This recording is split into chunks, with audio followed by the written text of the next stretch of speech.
चलें जी, बिस्मिल्लाहिर्रहमानिर्रहीम। स्क्रीन मेरी शो हो रही है आप लोगों को? जी सर। जी सर, हो रही है। ये हमने स्टार्ट करना था एब्जॉर्प्शन स्पेक्ट्रम ऑफ टाइटेनियम जो है, ये हमने कल जो स्टार्ट किया था कि टाइटेनियम आपका एक सिंपलेस्ट डी सिस्टम है जिसके अंदर एक इलेक्ट्रॉन होता है। इसको आप जब एनर्जी प्रोवाइड करते हैं, इलेक्ट्रोमैग्नेटिक रेडिएशन इसके ऊपर आप फॉल करते हैं, तो इसका एक इलेक्ट्रॉन जो है जो T2G के अंदर होता है वो जंप करके EJ के अंदर आ जाता है। क्लियर हो गया? इसकी फर्दर डिटेल जो है जब मैंने आपको स्पेक्ट्रल प्रॉपर्टीज करवानी है ना, वहां पे मैं आपको करवाऊंगा। The effect of crystal field splitting is easily seen by studying the absorption spectrum of, because the titanium ion has a single electron in the 3d orbital. In the octahedral field produced by the 6 water molecule, the 3d orbital are split in energy as shown के ये आपको पता है कि ये आपका centre of symmetry है जहाँ पे नो स्प्लिटिंग स्टेट लिखा हुआ है। जब हम DQ के अंदर बात करते हैं तो यहाँ पे वैल्यू जो है वो 10 DQ होगी, और अगर हम डेल्टा नॉट की बात करें तो यहाँ पे 1 डेल्टा नॉट होगा। ये प्लस माइनस मैंने आपको पहले भी बताया कि ये सेंटर ऑफ सिमेट्री से प्लस है तो मतलब कि सेंटर ऑफ सिमेट्री से ये ऊपर है इतने यूनिट, और अगर ये माइनस में है तो ये सेंटर ऑफ सिमेट्री से इतना नीचे की तरफ है। 6 वाटर मॉलिक्यूल लगे हुए हैं, तो इसका मतलब है कि इसकी ज्योमेट्री जो है वो आपकी ऑक्टाहेड्रल है, और यहाँ पे इसका कोऑर्डिनेशन नंबर जो है वो 6 है। ये हमने वर्नर थ्योरी के अंदर भी देखा कि जो कोऑर्डिनेशन स्फीयर के अंदर है वो उसका कोऑर्डिनेशन नंबर सेटिस्फाई कर रहा होता है। क्लियर हो गया? और जो बाहर होता है वो उसकी ऑक्सीडेशन स्टेट को सेटिस्फाई कर रहा होता है। और ज्योमेट्री जो है आपकी कंपाउंड की या कम्प्लेक्स की जो है वो इस कोऑर्डिनेशन पे ही डिपेंड करती है कि यहाँ पे कितने लिगेंड हैं। उसी के हिसाब से यहाँ पे चूंकि 6 लिगेंड हैं तो इसकी ज्योमेट्री जो है वो आपकी क्या होगी? Octahedral. The only transition possible is promotion of the electron from an orbital in the T2G set to the one in the EG set। यानी कि इसके अंदर जो एक इलेक्ट्रॉन है इसके ऊपर आप इलेक्ट्रोमैग्नेटिक रेडिएशन डालते हैं, ये इनकमिंग है इलेक्ट्रोमैग्नेटिक रेडिएशन। यहाँ पे एक इलेक्ट्रॉन है, इसका ये ग्राउंड स्टेट है। इलेक्ट्रोमैग्नेटिक रेडिएशन अब्सॉर्ब हुई, ठीक हो गया, और ये एक इलेक्ट्रॉन आपका जो जंप करके यहाँ से यहाँ पे चला गया। क्लियर हो गया? और फिर जो है कुछ इसमें से जो आपकी इलेक्ट्रोमैग्नेटिक रेडिएशन है वो ट्रांसमिट होगी। क्लियर हो गया? और अगर आप इलेक्ट्रॉनिक स्पेक्ट्रा देखें तो उसके अंदर आपका ये एक हम्प आएगा, लैम्डा मैक्स उसका कितना होगा? 20, 30, 300 पर centimetre. Clear? The transition gives rise to a single absorption band, the maximum of which correspond directly to the energy represented as delta naught। ये जो चीज है कि यहाँ पे ये एक absorption band उसने दिया। क्लियर हो गया? और यहाँ पे अगर हम इसकी वैल्यू देखें ना तो ये वाली आपके पास आ जाएगी। As expected, the spectrum shows a single broad band that is centered at this, which correspond directly to delta naught। Clear हो गया? अब ये आपको क्लियर हो गया कि इतनी एनर्जी की जो है वो अब्जॉर्प्शन यहाँ पे होगी और यहाँ पे ये एक इलेक्ट्रॉन जाएगा।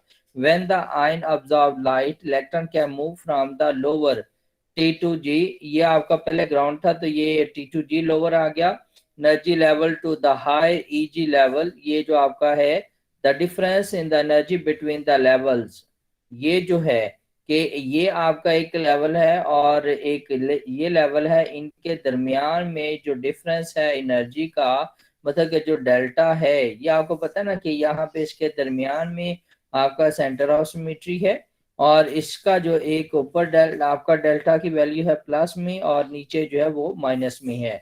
तो the difference in energy between the levels determine the wavelength of light absorb, कि कितना उसमें फर्क है, कि ये सेंटर ऑफ सिमेट्री है आपका, तो उससे कितना ऊपर आपका ईजी है और कितना ये T2G नीचे है, ये डिपेंड इस पे कर रहा है। क्लियर हो गया? The visible color is given by the combination of the wavelength transmitted। ये फर्दर जब मैंने आपको करवाना है ना कलर अब्जॉर्प्शन, तो वहां पे फिर मैं इसको फर्दर एक्सप्लेन करूंगा। यहाँ पे जस्ट हमने ये देखना है कि इसको कितनी एनर्जी चाहिए और ये अब्जॉर्ब होगा। इसकी एनर्जी फर्दर कैलकुलेट हम पे करेंगे उसके अंदर भी जाके। The energy associated with this band is calculated as, ये मैंने आपको कल भी सारा करवाया था कि E is equal to H not, और इसमें आपका H जो है ना ये नॉट जो है C ओवर लैम्डा है, और यहाँ से आपके पास ये H C नॉट आ गया। इसकी वैल्यूज जो है ना ये कांस्टेंट इसके अंदर आप पुट करें, और ये आपके पास है, ये आपके पास है, आपने स्पेक्ट्रा से लिया है। ये जो स्पेक्ट्रा पीछे आप देखें तो ये इस स्पेक्ट्रा से आपके पास ये वैल्यू आई। इलेक्ट्रॉनिक स्पेक्ट्रम जो है ये यूवी के अंदर करते हैं। यूवी के अंदर आपने डबल बीम के अंदर सैंपल रखा और वहां से आपने क्या किया, लैम्डा मैक्स इसका फाइंड कर लिया। तो इसकी वैल्यू आप यहाँ पे लिखें तो ये आपके पास आ जाएगी 4.04 इंटू 10⁻12 अर्ग। अब इस अर्ग को जो है ना अब आप कन्वर्ट कर दें किलो जॉल पर मोल के अंदर, तो वो आ जाएगा 243 किलो जॉल पर मोल। This energy is large enough to give rise to the other effect when a metal ion is surrounded by 6 ligands. However, only for a D1 ion is the interpretation of the spectrum is simple. D1 ये this लिखा हुआ है, ये is होगा, is simple। A simple आपका एक है ना, इसके अंदर इलेक्ट्रॉन है, तो उसके जंप को जो है हम इजीली जो है वो डिटरमिन कर सकते हैं। इसलिए वो कह रहा है कि ये आपका सिंपल है, इसको आप इजीली जो है वो डिटरमिन कर सकते हैं। ठीक है, क्योंकि इसकी एनर्जी जो है वो हम इजी कैलकुलेट कर सकते हैं। When more than one electron is present in the d orbital, the electron interact by spin orbit coupling। वहां पे फिर कॉम्प्लिकेशन आपकी आ जाएगी। Any transition of an electron from the T2G to the EG orbital is accompanied by changes in the coupling scheme when more than one electron is present। Understood है कि जब more than one electron आपके होंगे तो उनके अंदर जो spin है, जो उनकी कपलिंग है, वो आपकी इंटरफेयर करेगी। तो ये सिंपल सिस्टम हमने लिया जिसके अंदर ओनली वन इलेक्ट्रॉन था आपका 3D के अंदर। The interpretation of spectra to determine the ligand field splitting in such cases is considerably more complicated than in the D1 case। D1 को हम कर रहे हैं ना, ये वाले केसेस जिनके अंदर more than one electron होंगे। The ordering of the energy level for a metal ion in an octahedral field make it easy to visualize how high and low spin complexes arise when different ligand are present। यहाँ पे आपके पास water है, तो अब आप देखें कि जब वाटर है तो उसके दरमियान में आपका जो है वो गैप क्या होगा, कम होगा। ये इफेक्ट आपका है लिगेंड का। If there are 3 favor electron in the 3D orbital of the metal ion, they can occupy the T2G orbital with 1 electron in each orbital। वो क्या कह रहा है कि 3 या कम इलेक्ट्रॉन है तो हर एक के अंदर एक एक इलेक्ट्रॉन आएगा EG के अंदर, T2G के अंदर, क्योंकि T2G के अंदर आपके जो ऑर्बिटल है वो 3 है, XY YZ और ZX। तीनों डी जनरेट हैं, हर एक के अंदर एक एक आपका इलेक्ट्रॉन आएगा। अगर हम 3D से आगे चलते हैं, यानी कि जहां पे आपके 3 इलेक्ट्रॉन है उससे आगे हम मूव करें, लाइक आपका D4 सिस्टम है, तो D4 सिस्टम मतलब कि इसके अंदर आपके 4 इलेक्ट्रॉन हैं। तो if the metal ion has a D4 configuration like manganese +3, the electron can occupy the T2G orbital only if pairing occurs.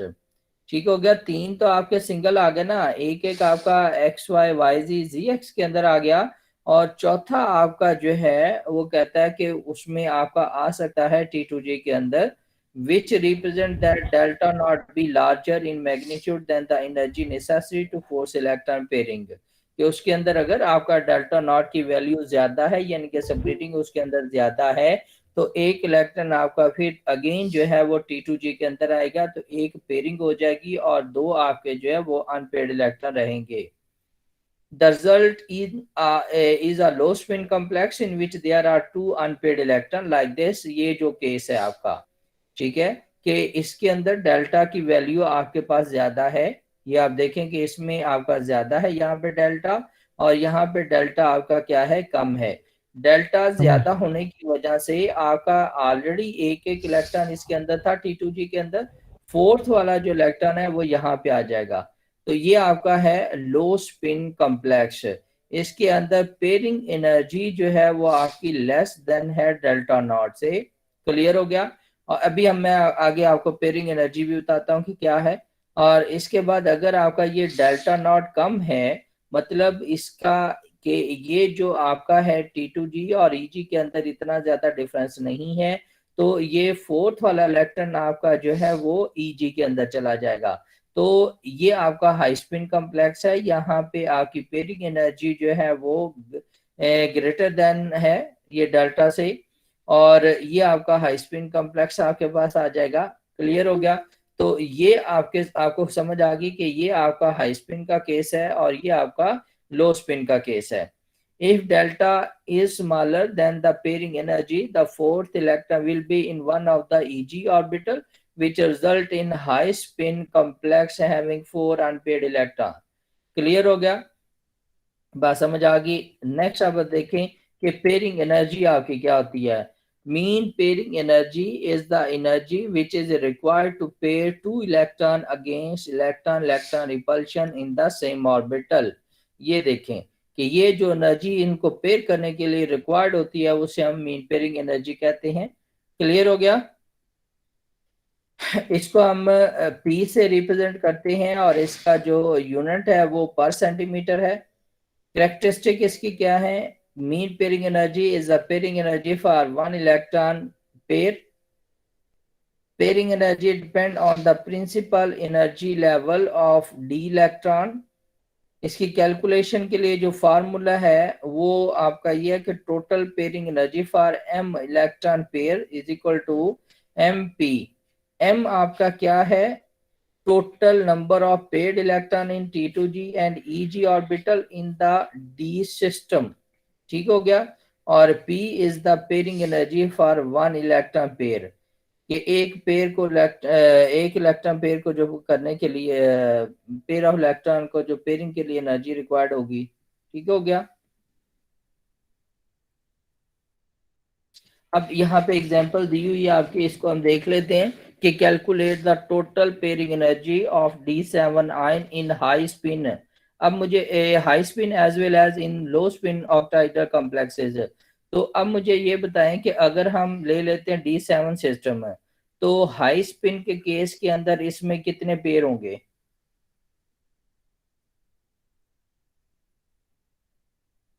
क्या एक सर? पेयर होगा सर, एक पेयर होगा सर। हाई स्पिन का केस है। हाई जी spin जी के case के अंदर आपको पता है कि ये है आपका, तो D7 सिस्टम है ना, जी जी तो D7 के अंदर जो है ना यहाँ पे 3 पेयर यहाँ पे होंगे और फिर उसके बाद एक इलेक्ट्रॉन ऊपर जाएगा। तो कितने पेयर हो गए? तो फिर ये हाई स्पिन तो नहीं होगा ना सर, फिर ये लो स्पिन होगा। सॉरी सॉरी सॉरी, लो स्पिन। तो लो स्पिन जी। के केस में आपके पास कितने पेयर हो गए? अच्छा, हाई स्पिन का ये 3। है कि यहाँ पे आपके पास 6 आ गया ना, ये 5 जी यहाँ पे आ गए। ठीक हो गए? जी और D7 सिस्टम है तो एक यहाँ पे आ जाएगा और एक यहाँ पे आ जाएगा, 2 पेयर हो जाएंगे आपके हाई स्पिन के अंदर। और लो जी स्पिन के अंदर कितने पेयर होंगे? 3 होंगे। तीन तीन हो जाएंगे। ये आप देखें यहाँ पे, we know that the configuration of d ion in high spin state, high spin state के अंदर अभी जो हमने देखा कि आपके T2G के अंदर कितने आ गए? टोटल 3 ऑलरेडी थे, 2 पेयर हुए हैं, तो 3 2 5 हो गए। और EG के अंदर आपके कितने हो गए? 2 हो गए। विच शोज दैट M आपका क्या हो जाएगा? M प्लस 0, यानी कि यहाँ पे 2 पेयर है ना, तो ये 2 पेयर हो गए। और EG के अंदर तो कोई पेयर भी नहीं है, तो यानी कि 2 पेयर आपके पास आ गए। तो total pairing energy for 2 paired electron आपके पास क्या हो जाएगी? 2 इंटू पी, तो 2p होगी। यहाँ पे आप पेयरिंग एनर्जी की वैल्यू अगर आपके पास होगी तो वो आप यहाँ पे उसके साथ मल्टीप्लाई कर सकते हैं। अब इसी तरह अगर हम कॉन्फ़िगरेशन D7 आयन की देखें लो स्पिन स्टेट के अंदर, तो हमने कहा कि T2 के अंदर, T2G के अंदर उसके 3 पेयर होंगे, मतलब 6 इलेक्ट्रॉन है और Eg के अंदर 1 है, तो ये 3 + 0 आ गया, यानी कि 3 पेयर आपके हैं T2G के अंदर, और इसी तरह उसको आपने P से मल्टीप्लाई करना है, तो ये आपके पास आ जाएगा 3p जो है। क्लियर हो गया? अब जी इसे बेहतर ये आगे फर्दर एग्जांपल्स दी गई हैं। ठीक हो गया? यहाँ पे आप देख लें कि हमने जो है ना वो पेयरिंग एनर्जी की वैल्यू दी हुई है कि given that the mean pairing energy आपके पास ये है, तो जो आपके पास हमने लास्ट एग्जांपल के अंदर देखा कि हमने यहाँ पे वो 3 इंटू पी किया और आपके पास वो हमने कहा कि 3p आ गया या 2p आ गया, तो p की वैल्यू अगर आपके पास हो तो आप मेन निकाल सकते हैं वैल्यूज। तो ये आपके पास, क्योंकि यहाँ पे p की वैल्यू है तो उसको आप उसे मल्टीप्लाई करके तो ये आपके पास आंसर आ जाएगा। तो ये इसकी टोटल पेयरिंग एनर्जी है इस कॉम्प्लेक्स के लिए। ठीक हो गया जी? क्लास यहाँ तक बात पूछी तो बोले। सर आगे क्या समझ आगे चले। समीना क्लियर है? Yes sir. चले, ये फर्दर एग्जांपल दी गई हैं, इनको भी आप लोग चेक कर लेना। ये सारी इसी की एग्जांपल्स हैं सर। जी। सर ये पेयरिंग एनर्जी का जो यूनिट है वो पर सेंटीमीटर क्यों दिया गया है? पर सेंटीमीटर क्यों दिया गया है? या ये उस वेवलेंथ की एनर्जी होगी जो जो इसके बराबर होगी, उसकी वेवलेंथ है उस फोटोन की। फोटोन तो मुझे यहाँ पे आने कहाँ से? मैंने भी नहीं नहीं यार, देखा जो कि नहीं सर, जो फोटोन इतनी एनर्जी देगा उसकी मेरा ख्याल है कि वेवलेंथ। वही वही है उसका ना है, लेकिन मुझे इसका एग्जैक्ट नहीं पता कि ये किस वजह से है, पर सेंटीमीटर क्यों दिया गया है। ये मैं देखूंगा कि इसको पर सेंटीमीटर क्यों है। ये वेव नंबर। Okay sir. मैं देख लूंगा इसको। चलेगी। The effect of the ligand and splitting energy on orbital occupancy. ठीक है, अब ये नेक्स्ट टॉपिक आपका आ गया, ये भी वही चीज है। ठीक है कि s electron are lost first. ठीक है, अगर हम इसको देखें ना कि अब ये आपने टॉपिक देखना है कि effect of ligands and splitting energy on orbital occupancy. Clear है? फर्स्ट आपके पास क्या होता है कि एस के इलेक्ट्रॉन लॉस होते। अब आपके पास ये एग्जांपल दी हुई है कि टाइटेनियम है, वनेडियम है, क्रोमियम है। टाइटेनियम आपका क्या है कि D1 सिस्टम है, वनेडियम आपका क्या है D2 सिस्टम, और क्रोमियम आपका क्या है D3 सिस्टम है। According to Hund's rule, first 3 electrons are in separate d orbital with their spins parallel. Clear हो गया? यही हम कहते हैं ना कि जो T2G है इसके अंदर हम कहते हैं कि 3 इलेक्ट्रॉन आते हैं और तीनों का हम प्लस हाफ के अंदर स्पिन लिखते हैं। ये तो नहीं है कि हम माइनस हाफ के अंदर लिखें, तीनों की आपने क्या किया, प्लस हाफ के साथ लिख दिया। अब फोर्थ इलेक्ट्रॉन हैज चॉइस। अब फोर्थ, अभी आप पीछे देखेंगे हमने जो अपना D4 सिस्टम के अंदर देखा कि लो स्पिन के अंदर जो फोर्थ है, अगर तो डेल्टा ज्यादा है तो वो लो स्पिन के केस में नीचे आपका T2G के अंदर आ जाएगा, और इन केस ऑफ हाई स्पिन अगर आपका डेल्टा कम है तो वो आपका EG के अंदर इलेक्ट्रॉन चला गया। क्लियर हो गया? तो electron, fourth electron has choice, electron will go to, in case of higher orbital तो वो डेल्टा आपका क्या है, इफ डेल्टा इज स्मॉल तो हाई स्पिन आपका हो जाएगा, और अगर आपका डेल्टा लार्ज है तो वो आपके पास क्या हो जाएगा, लो स्पिन। अब अगर वीक फील्ड लिगेंड है तो उसका डेल्टा आपका क्या होगा, small delta, high spin complex होगा, lead to a smaller splitting energy, जो आपका वीक फील्ड लिगेंड होगा। और स्ट्रॉन्ग के केस में बिल्कुल इसका अपोजिट हो जाएगा, स्ट्रॉन्ग फील्ड लिगेंड होगा तो उसमें आपका क्या होगा कि लार्ज डेल्टा होगा, लो स्पिन कॉम्प्लेक्स होगा। यानी कि स्ट्रॉन्ग है ना तो उसके अंदर बेशक यही होगा कि डेल्टा ज्यादा हो जाएगा, वीक है तो उसके अंदर आपका डेल्टा कम हो जाएगा। तो जब डेल्टा ज्यादा हो गया तो उसमें फिर आपका ऊपर जो इलेक्ट्रॉन नहीं जा सकेगा, वो इलेक्ट्रॉन आपका नीचे ही रहेगा, तो वो आपका कौन सा होगा, लो स्पिन कॉम्प्लेक्स है। और अगर डेल्टा आपका कम है तो इलेक्ट्रॉन आपका इजीली ऊपर की तरफ चले जाएगा, नंबर ऑफ अनपेड इलेक्ट्रॉन इसके अंदर ज्यादा हो जाएंगे, इसका मैग्नेटिक बिहेवियर ज्यादा होगा, इसका पैरामैग्नेटिक या इसकी मैग्नेटिक मूवमेंट जो है वो ज्यादा होगी। अब ये ऑर्बिटल ऑक्यूपेंसी को हम यहाँ पे देखते हैं कि know field maximum number of unpaired electron, ये मैंने इसके एग्जांपल दी हुई है कि इसके अंदर 5 जो है वो अनपेड इलेक्ट्रॉन है। क्लियर हो गया। अब अगर वीक फील्ड लिगेंड होता है लाइक वाटर है तो क्या होगा कि इसके अंदर डेल्टा की वैल्यू कम है। जब डेल्टा की वैल्यू कम होगी तो जब स्प्लिटिंग होगी तो ये पांचों इलेक्ट्रॉन जो है हर एक के अंदर एक एक इलेक्ट्रॉन जाएगा। ऑर्बिटल ऑक्यूपेंसी में हर एक ऑर्बिटल के अंदर एक एक इलेक्ट्रॉन आपका जाएगा, ये डेल्टा आपका यहाँ पे स्मॉल है। अगर स्ट्रॉन्ग फील्ड लिगेंड है लाइक साइनाइड है तो क्या होगा कि डेल्टा की वैल्यू ज्यादा हो जाएगी। जब डेल्टा की वैल्यू ज्यादा हो जाएगी तो ये पांचों इलेक्ट्रॉन आपके नीचे की तरफ रहेंगे। यहाँ पे आपकी जो है वो देख लें कि मीन पेयरिंग एनर्जी कोई नहीं है, यहाँ पे मीन पेयरिंग एनर्जी आपकी आएगी। अब इसी तरह अगर क्रोमियम का केस देखें तो ये आपके पास जो है क्रोमियम यहाँ पे इन केस ऑफ वाटर, चूंकि वाटर आपका वीक लिगेंड है तो ये चारों के चारों इलेक्ट्रॉन सेपरेट रहेंगे। और अगर लार्ज यहाँ पे वो साइनाइड आ जाता है या स्ट्रॉन्ग लिगेंड आ जाता है तो क्या होगा कि चारों आपके इलेक्ट्रॉन जो हैं वो T2G के अंदर रहेंगे। क्लियर हो गया, समझ आ गई ये बात?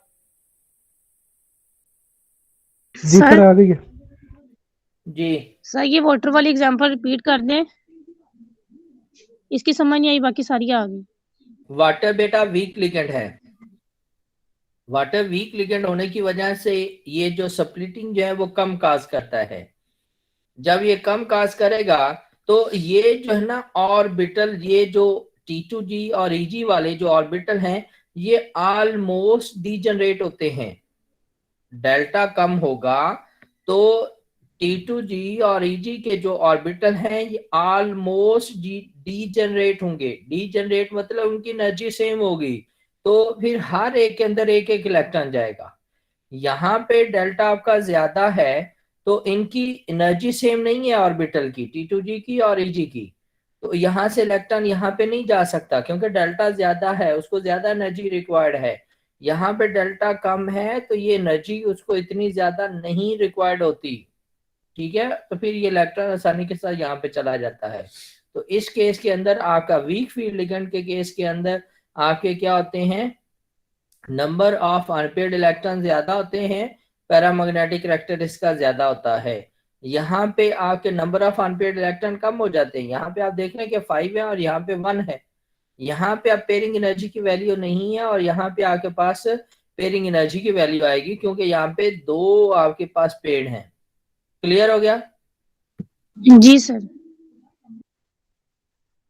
अब इसी चीज को, ये जो पीछे मैंने आप लोगों को एग्जाम्पल के साथ बताया था ना, अब इसी चीज को यहाँ पे क्या कर दिया गया है, सिस्टम के हिसाब से बता दिया गया। और ऊपर ये एग्जाम्पल उसने दी हुई है, ये D1 से लेके D10 तक। अब D1 से D10 तक अगर आप जाते हैं तो ये आपके पास क्या है, हाई स्पिन का केस है और ये आपके पास है लो स्पिन का केस। अब लो स्पिन जो है आपका सिर्फ D4 से लेकर D7 तक एग्जिस्ट कर रहा है, ठीक है, D4 से लेके D7 तक लो का केस एग्जिस्ट कर रहा है। और हाई स्पिन के अंदर आपके पास फिर अगला इलेक्ट्रॉन जो आएगा, यहाँ पे आप देखें, मैं 1 मिनट आपको सारा डिस्कस कर देता हूँ ये भी।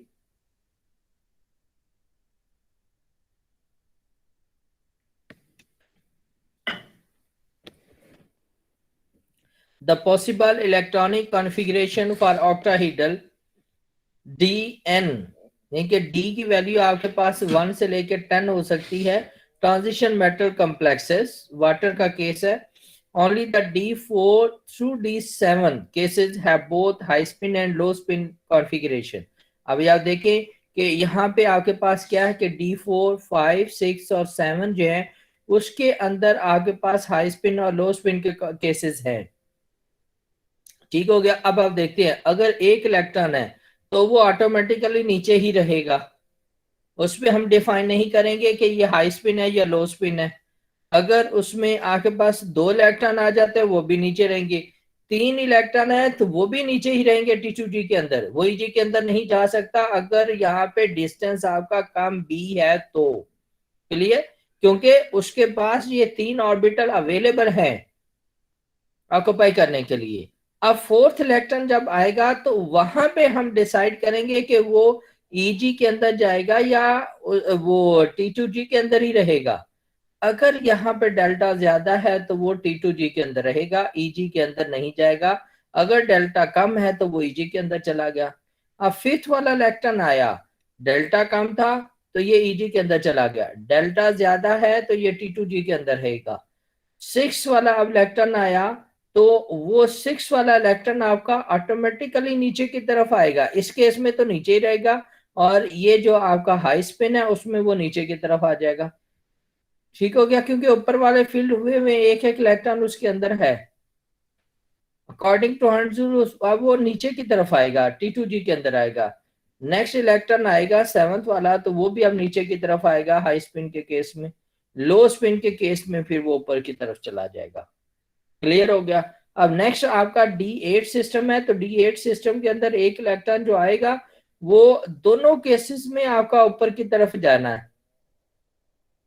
इसमें यहाँ पे आ गया ना तो इसके अंदर आपका ये यहाँ पे आ जाएगा। बात समझ आ गई? जी सर, आ गई क्लास समझ। इसी चीज को यहाँ पे समराइज किया गया है। ये आपका लो स्पिन का केस है ऑक्टाहेड्रल कॉम्प्लेक्सेस का, और ये आपका जो है वो हाई स्पिन का केस है। चलें जी, अब देखते हैं factor for the magnitude of the ligand field splitting. Of course, we have not yet fully addressed the factors that are responsible for the magnitude of the ligand field splitting. So, the splitting of the d orbital by the ligand depend on the nature of the metal ion and the ligand. कि आपकी जो metal है उसकी nature क्या है, उसका system कौन सा है, D4 5 6 7 8 9 10 कौन सा है, और उसके ऊपर लिगेंड कौन से हैं।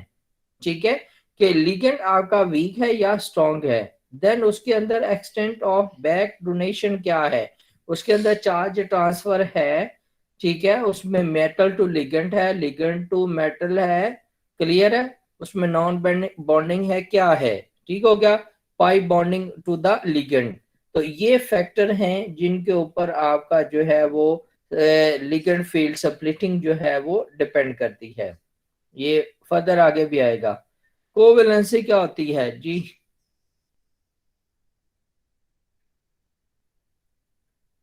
ये डेफिनेशन एक दी हुई है, ये तो फर्स्ट सेमेस्टर के अंदर है। Covalency, number of electron pair an atom can share with the other atom, यानी कि एक कोवेलेंट बॉन्ड के अंदर जो आपके नंबर ऑफ इलेक्ट्रॉन शेयर किए जाते हैं वो उसकी कोवेलेंसी कहलाती है। The total number of orbitals available in the valence shell is known as covalency, whether the orbital are completely filled or empty. ये बात बस हमेशा आप याद रखें कि जितने इलेक्ट्रॉन पेयर होते हैं ना, एटम बनाता है कोवेलेंट बॉन्ड के अंदर शेयर करता है इलेक्ट्रॉन, या सिंपल आप कह दें कि जितने वो इलेक्ट्रॉन शेयर करता है कोवेलेंट बॉन्ड के अंदर वो उसकी कोवेलेंसी कहलाती है। क्लियर हो गया? ये अब एक छोटा सा यहाँ पे दिया हुआ है कि chemical and theoretical background are reminder about symmetry labels. तो the two set of d orbital in an octahedral field are labelled Eg and T2G, ये हम पढ़ चुके हैं पहले। ठीक हो गया, ये ऑर्बिटल एनर्जी है, ये इनकी एनर्जी ऊपर की तरफ ज्यादा होती है। तो ये आपके क्या है, फ्री मेटल है। उसके बाद ये स्प्लिटिंग हुई तो ये आपके पास Eg है, ये T2G है। इसके अंदर आपके पास एक्स वाई वाई जी, और इसमें आपका जी स्क्वेयर एक्स स्क्वेयर और वाई स्क्वेयर होता है। यहाँ पे ये एनर्जी मैंने आपको पहले भी बता दी कि यहाँ पे ये एनर्जी है और यहाँ पे ये एनर्जी है। ये आपका क्या है, सेंटर ऑफ सिमेट्री है या ब्रे सेंटर है। Splitting of the d orbital in N octahedral crystal field with the energy changes measured with respect to brace centre आपका ये है जहां पे एनर्जी आपकी क्या होती है, कांस्टेंट है। इन अ टेट्राहेड्रल फील्ड, ये जब टेट्राहेड्रल फील्ड की हम बात करेंगे ना, तो ये जहां पे हमने OCT लिखा हुआ ना, ये खत्म हो जाएगा, यहाँ पे टी हम लिखेंगे टेट्राहेड्रल के। ये ऑक्टाहेड्रल है, OCT ऑक्टाहेड्रल, और टेट्राहेड्रल के लिए यहाँ पे हम टी लिखेंगे। The labels become E and T2, इसमें G भी निकल जाता है, ठीक हो गया। वो गैरेड और अनगैरेड के लिए यूज किया जाता है। The symbol T and E refer to the degeneracy of the level. A triply degenerate level is labeled as T, वहां पे हम कहते थे T2G, और डबली डिजेनरेट को हम कहते थे EG, तो वो E हो जाएगा। The subscript G means garret and the subscript U means ungarret. The German word garret and ungarret, even odd, designate the behavior of the wave function under the operation of the inversion and denote the partly of an orbital. The G, U and G label are applicable only if the system possesses a center of symmetry, और tetrahedral के अंदर आपका तो case ही और हो जाएगा ना, and thus are used for the octahedral field but not for the tetrahedral one। ये अब आपके पास आ गया कि ऑर्बिटल, ये आपका कौन सा केस है, ऑक्टाहेड्रल का। ये भी बेटा मैंने आपको पहले ये बताया ना कि ऑक्टाहेड्रल के अंदर आपका ये होता है कि T2 इसके अंदर EG और T2G आ जाते हैं, और आपका जो है टेट्राहेड्रल उसका बिल्कुल ये इसका उल्ट हो जाएगा, ठीक है, कि ये जो आपके ऑर्बिटल ये थे ये नीचे की तरफ आ गए, और ये जो नीचे वाले थे ये आपके ब्रेस सेंटर से ऊपर की तरफ चले जाएंगे। ऊपर की तरफ चले गए। अब इसमें आप देख लें कि ये ऊपर वाले जो है वो एनर्जी में थोड़ा सा नीचे है, और ये वाला इसमें गैप ज्यादा है, यानी कि यहाँ पे डेल्टा की वैल्यू ज्यादा है और यहाँ पे कम है, जबकि यहाँ पे हमारे पास इसमें क्या होता था कि ये जो है वो एनर्जी में ज्यादा है और ये एनर्जी में कम होता है। क्लियर हो गया? ये कौन सा, the changes in the energies of the electron occupying the d orbital of an metal, ये वही बात सिंपल से दिखाई हुई है कि ये आपके पास क्या है, degenerate 3d atomic orbital free metal है। उसके बाद आपको लिगेंड इसको अप्रोच करते हैं, जब लिगेंड इसको अप्रोच करते हैं तो इसकी एनर्जी रिपल्शन की वजह से बढ़ना शुरू हो जाती है। जब एनर्जी बढ़ती है तो ये वाली जो केस है ना, ये वाला जो केस है ये स्फीरिकल है, मतलब कि मेटल के चारों तरफ जो है वो लिगेंड एक जैसे डिस्टेंस पे आ जाते हैं, और स्ट्रेन इसमें ज्यादा है। इस स्ट्रेन को रिमूव करने के लिए फिर क्या होता है कि ये जो आपका d ऑर्बिटल है वो स्प्लिट होता है दो के अंदर, एक ये आपका EG आ जाता है, दूसरा आपका कौन सा है, T2G। Energy difference between the two set of d orbital, ये बड़ी डिटेल के साथ मैंने आप लोगों के साथ डिस्कस किया है कि यहाँ पे आपका वो जो है 1 डेल्टा नॉट होगा, और अगर DQ की बात करें तो वो आपका ऊपर ये 6 होगा, नीचे वाला 4 होगा। ये सारी बात मैंने आप लोगों के साथ डिटेल के साथ डिस्कस की हुई है। ब्रेस सेंटर मैंने आप लोगों को बता दिया कि वो क्या होता है, जहाँ पे सेंटर ऑफ सिमेट्री आपका, यहाँ पे मैस आपकी एनर्जी जो है वो कांस्टेंट होती है, ये वाला जो आपका ये ब्रेस सेंटर कहलाता है।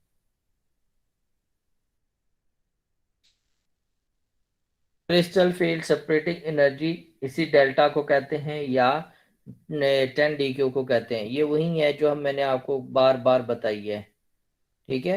ये प्लस माइनस का भी जिक्र है कि प्लस माइनस आपका क्या होता है कि ये सेंटर ऑफ सिमेट्री से ऊपर है, ये सेंटर ऑफ सिमेट्री से नीचे की तरफ है।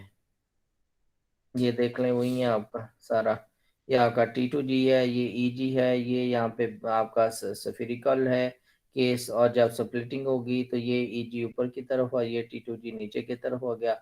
ये टोटल आपका ये यहाँ पे 10 DQ है, ये डेल्टा है, और ये स्प्लिटिंग आपकी ब्रेस सेंटर है जहाँ पे कोई स्प्लिटिंग नहीं है, और ब्रेस सेंटर से ऊपर की तरफ आपका अगर डेल्टा की बात करें तो ये 0.6 होगा, प्लस 0.6, और अगर DQ की बात करें तो +6 होगा। और अगर हम नीचे की तरफ बात करें तो इन केस ऑफ डेल्टा नॉट जो है वो -0.4 होगा, और डी क्यू की बात करें तो -4 डी क्यू होगा। ये आपकी एनर्जी की आ गई। अच्छा, क्वेश्चन आपका इस तरह का होता है कि use crystal field theory to draw the most probable structure of hexafluorocobaltate 3। ठीक हो गया। Fluoride is a weak field ligand. ये बात नहीं मैं बताऊंगा, ये जो चीज है ना, ये मैं नेचर नहीं बताऊंगा को आपका जो लिगेंड है वो स्ट्रॉन्ग है या वीक है। तो उसका सोल्यूशन आपने इस तरह करना है कि अगर इस तरह का क्वेश्चन आपका आता है पेपर में, तो सबसे पहले आप लोगों ने क्या करनी है कि ground state electronic configuration draw करनी है। देन आपने उसका एक्साइटेड स्टेट में ड्रा करेंगे, और यहाँ पे आपके पास लिगेंड है वो फ्लोराइड है। According to crystal field theory, when 6 fluoride approaches the cobalt ion, the d orbital split in the following manner। कि अब आप देखेंगे इसके अंदर d के अंदर कितने इलेक्ट्रॉन है, 6 है ना। तो अब आपने ये इस तरह कर दिया, चूंकि इसमें फ्लोराइड आपका क्या है, वीक फील्ड लिगेंड है। तो वीक फील्ड लिगेंड होने की वजह से इसके अंदर आपके डेल्टा की वैल्यू जो है वो कम आएगी। जब वैल्यू कम आ गई तो पहले हर एक के अंदर एक एक इलेक्ट्रॉन जाएगा और छठा इलेक्ट्रॉन ऑटोमेटिकली नीचे आ जाएगा। तो डेल्टा आपका यहाँ पे small due to weak field ligand. Complex आपका कौन सा आ जाएगा, हाई स्पिन, क्योंकि डेल्टा कम है। जी जी सिमेट्री आपकी कौन सी होगी, ऑक्टाहेड्रल, ऑक्टाहेड्रल। क्योंकि यहाँ पे आके 6 लिगेंड अटैच हैं। और मैग्नेटिक नेचर इसकी कौन सी होगी, पैरामैग्नेटिक, क्योंकि यहाँ पे ये 4 अनपेड इलेक्ट्रॉन है। 4 अनपेड इलेक्ट्रॉन होने की वजह से क्या होगा, ये पैरामैग्नेटिक। तो इस तरह का आपको यहाँ से क्वेश्चन आएगा। चलिए जी, नेक्स्ट अब आपका आ जाता है crystal field stabilization energy, high and low spin octahedral complexes. हमने इस सारे डिटेल के साथ ये कर लिए हैं। ठीक हो गया, हाई स्पिन लो कॉम्प्लेक्सेस इसको हमने देख लिया। चले इसके अंदर अब हम ना एनर्जी कैलकुलेशन है वो आप देख के तो इसको एंड करते हैं। ये आपको मैं करवा देता हूँ कि इसमें एनर्जी आपने कैसे कैलकुलेट करनी है। ये टॉपिक आपका, चलें ये फिर नेक्स्ट क्लास के अंदर हम देखते हैं। आपकी क्लास 2 बजे भी है ना मेरे साथ, तो 2 बजे फिर इसको हम चेक करते हैं, यहाँ से स्टार्ट करते हैं, इसकी एनर्जी कैलकुलेट करेंगे हम। क्लियर? तो यहाँ तक बात पूछनी है तो बताएं क्लास। नहीं सर, क्लियर है, सब कुछ क्लियर है। ये हम यहाँ से 2 बजे फिर आपकी क्लास है तो 2 बजे स्टार्ट करेंगे इसको। जी बेहतर सर, बेहतर। ठीक है जी ठीक है सर, ओके जी, ओके, अल्लाह हाफिज।